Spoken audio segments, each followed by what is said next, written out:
नमस्कार दोस्तों, स्वागत है आपका एक बार फिर से आपके अपने YouTube चैनल एडवांस स्टडीज़ में। मैं हूं मोहनलाल लोधा। आज फिर से लेकर आया हूं आज आपके लिए शिक्षा मनोविज्ञान से संबंधित 25 इम्पोर्टेंट क्वेश्चन। दोस्तों ये जो 25 क्वेश्चन है सारे सिलेबस से सिलेक्टेड हैं, महत्वपूर्ण है दोस्तों आपकी परीक्षा की दृष्टि से। तो दोस्तों वीडियो को अंत तक देखिएगा। दोस्तों यदि आप नए हैं तो प्लीज़ चैनल को सब्सक्राइब करिएगा, अपने दोस्तों के साथ शेयर करिएगा और वीडियो को लाइक करना तो बिल्कुल भी मत भूलिएगा। ओके दोस्तों, तो शुरू करते हैं बिना देरी किए आज के इस वीडियो लेक्चर का पहला प्रश्न ये रहा दोस्तों। अधिगम अक्षमता के संदर्भ में गणितीय अधिगम अक्षमता क्या कहलाता है? तो दोस्तों गणितीय अधिगम अक्षमता जो कहलाता है वो कहलाता है गुणज वैकल्य। जी हाँ दोस्तों, गुणज वैकल्य कहलाता है। ओके नेक्स्ट दूसरा प्रश्न ये रहा। निम्नलिखित में से कौन सा अधिगम अक्षम बालकों का लक्षण नहीं है? अधिगम अक्षम बालकों का लक्षण कौन सा नहीं है? लर्निंग डिसेबल्ड बालकों का तो ये लक्षण नहीं है दोस्तों प्रत्यक्षीकरण प्रभाविता। जी हाँ दोस्तों, प्रत्यक्षीकरण प्रभाविता अधिगम अक्षम बालकों के लक्षण नहीं है, जबकि सामवेगिक अस्थिरता भी इनके लक्षण है, अव्यवस्थित अवधान भी है और आवेगता या उग्रता भी इनके लक्षण है। ए वाला इनके लक्षण नहीं है। दोस्तों यदि आप हमारे टेलीग्राम पर जुड़ना चाहते हैं तो टेलीग्राम पर सर्च करिएगा लर्न विद एडवांस स्टडीज़। आप वहां ऐड हो जाइए ताकि आने वाले वीडियोस के जो लिंक है आपको टाइम पर मिल जाए। ओके नेक्स्ट देखते हैं तीसरा प्रश्न। आपको यह समझना कि मैं अपने पड़ोसी से ज़्यादा भाग्यशाली हूँ किस प्रकार की रक्षा युक्ति है? तो दोस्तों ये किस प्रकार की डिफेंस मैकेनिज्म है? तो दोस्तों बताइए, प्रत्यावर्तन, सामाजिक तुलना, औचित्य स्थापन या क्षति पूर्ति? तो दोस्तों तुलनात्मक रूप से ये औचित्य स्थापन है। दोस्तों क्या है? औचित्य स्थापन, अपनी स्थिति को उचित ठहराना। ओके नेक्स्ट चौथा प्रश्न, रक्षा युक्तियाँ क्या होती है दोस्तों? तो रक्षा युक्तियाँ क्या होती है? सामाजिक प्रक्रिया, अहम सुरक्षात्मक या परामर्श प्रक्रिया या संवेगात्मक प्रक्रिया? तो दोस्तों रक्षा युक्तियाँ जो होती है ना वो अहम सुरक्षा होती है दोस्तों, ईगो डिफेंसिव मैकेनिज्म होता है ये। ओके नेक्स्ट पांचवा प्रश्न, शिक्षा मनोविज्ञान क्यों महत्वपूर्ण है? शिक्षा मनोविज्ञान क्यों महत्वपूर्ण है? तो आपको देखना है, पहला विकल्प देखिए, विकासात्मक व्यवस्थाओं को समझने के लिए बिल्कुल सही है, अधिगम की प्रकृति को समझने के लिए यह भी बिल्कुल सही है, व्यक्तिगत भिन्नताओं को समझने के लिए यह भी बिल्कुल सही है। तो सारे विकल्प क्या है दोस्तों? सारे विकल्प सही है। ओके चौथा विकल्प इसका सही हो जाएगा। छठा प्रश्न देखिएगा, मनोविज्ञान व्यवहार का विज्ञान है और इसका घनिष्ठ संबंध शिक्षा से है, क्योंकि शिक्षा बालक के में परिवर्तन करना चाहती है। किसमें परिवर्तन करना चाहती है दोस्तों? तो मस्तिष्क में, व्यवहार में, शिक्षा में या चेतना में? तो दोस्तों शिक्षा व्यक्ति के व्यवहार में परिवर्तन करना चाहती है। किसमें? व्यवहार में। ओके तो बी वाला इसका विकल्प सही हो जाएगा। सातवां देखिए, सातवां प्रश्न, शिक्षा मनोविज्ञान क्या है? शिक्षा मनोविज्ञान क्या है दोस्तों?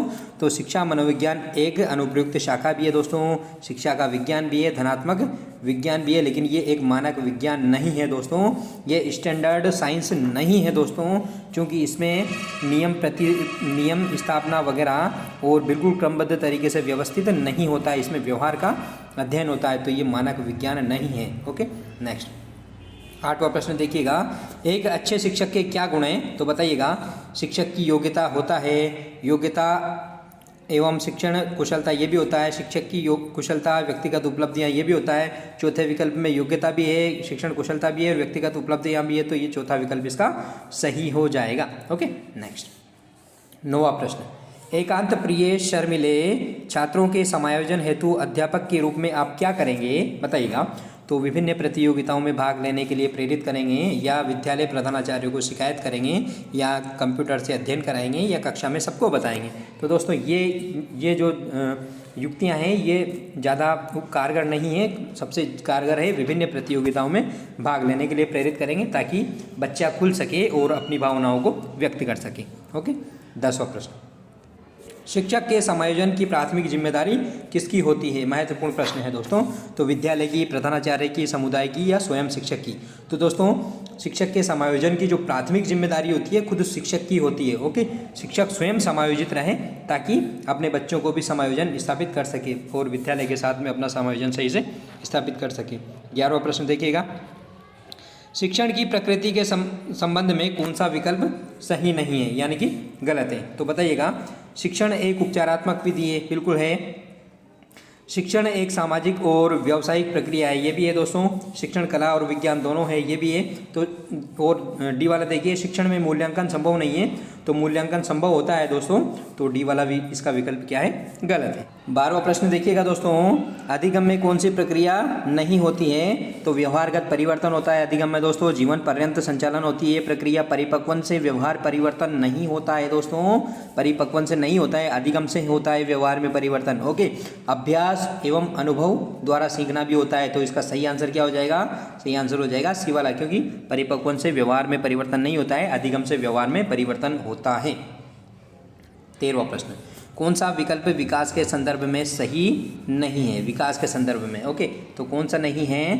विकास जन्म से मृत्यु तक चलने वाली प्रक्रिया है, बिल्कुल सही है। विकास से होने वाले परिवर्तनों को अनुभूत किया जा सकता है, इनका मापन संभव नहीं है, तो ये भी बिल्कुल सही है दोस्तों। सी वाला देखिए, विकास मूलतः शारीरिक परिवर्तनों को प्रकट करता है दोस्तों, मूलतः शारीरिक परिवर्तनों को प्रकट नहीं करता है। शारीरिक परिवर्तनों के साथ साथ मानसिक परिवर्तनों और अधिगम संबंधी और व्यवहारगत संबंधी परिवर्तनों को भी ये प्रकट करता है, तो सी वाला इसका विकल्प गलत हो जाएगा। डी वाला देखिए, विकास गुणात्मक और परिणात्मक पक्षों की अभिव्यक्ति है, तो सी वाला और डी वाला एक दूसरे के विपरीत है, तो सी वाला व्यापक नहीं है, डी वाला व्यापक है, तो सही आंसर क्या हो जाएगा आपका? सी वाला। सी वाला इसका सही है, क्योंकि शारीरिक परिवर्तन ही नहीं होते, इसमें मानसिक और व्यवहारगत परिवर्तन का भी इसमें अध्ययन होता है और इसकी अभिव्यक्ति होती है। 14वां प्रश्न, निम्नलिखित में से कौन सी शेषवावस्था की विशेषता नहीं है? कौन सी नहीं है? तो सामाजिक मुस्कान की अवस्था इसको कहते हैं, सीखने का आदर्श काल भी इसको कहते हैं दोस्तों, और अनुकरण द्वारा सीखने की प्रक्रिया या सीखने की अवस्था भी ये है। वैचारिक क्रिया की अवस्था जो होती है 7 से 12 साल की बाल्य अवस्था को इसको वैचारिक क्रिया की अवस्था बोलते हैं, तो डी वाला विकल्प आपका सही हो जाएगा। नेक्स्ट देखिए 15वां प्रश्न, जब भावनाएं तीव्र हो जाती हैं तभी संवेग की उत्पत्ति होती है। यह परिभाषा किसने दी है दोस्तों? तो यह परिभाषा जो दी है ये वैलेंटाइन ने दी है। किसने दी है दोस्तों? वैलेंटाइन ने ये परिभाषा दी है। नेक्स्ट 16वां प्रश्न देखिएगा, जेम्स ने संवेगों को 2 भागों में विभाजित किया है, सूक्ष्म, स्थूल व सूक्ष्म संवेग। निम्नलिखित में से कौन सा स्थूल संवेग नहीं है? तो दुख, भय और प्रेम ये जो है ये स्थूल संवेग है, जबकि नैतिक भाव जो है ये क्या है? ये सूक्ष्म संवेग है। ये कौन सा संवेग है? सूक्ष्म संवेग, तो ये वाला विकल्प आपका बिल्कुल सही हो जाएगा।